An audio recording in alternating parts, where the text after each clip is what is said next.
GTN News Network, जियो पाकिस्तान की news.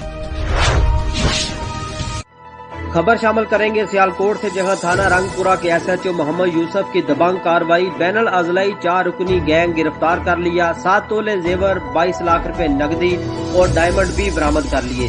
Sialkot के मुख्तलिफ अजलाओं में वारदातें करने वाले 2 खवातीन और 2 मर्द मिलकर अमीर घरानों का ड्रामाई अंदाज में सफाया कर जाते थे।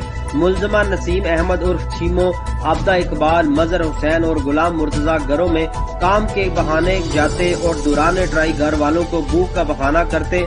जब घर वाले खाना पकाने चले जाएं तो सफाई के बहाने घर की तलाशी लेते और सफाया करके किसी भी बहाने से बाहर निकलते और रफू चक्कर हो जाते थे।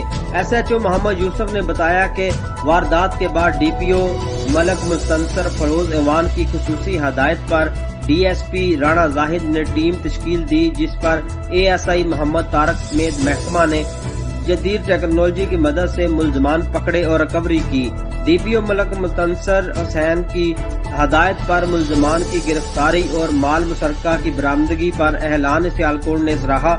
आइए सुनते हैं SHO मोहम्मद यूसुफ की जुबानी। जी, हमारे इलाके में 1 माह पहले एक घर में वारदात हुई थी कि जिसमें तकरीबन 53 तोले सोना चोरी हुआ था।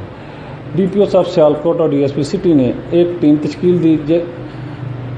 इस टीम ने जदीद टेक्नोलॉजी का इस्तेमाल करते हुए इस गैंग को गिरफ्तार किया। ये गैंग जड़ावाला से बिलोंग करता है।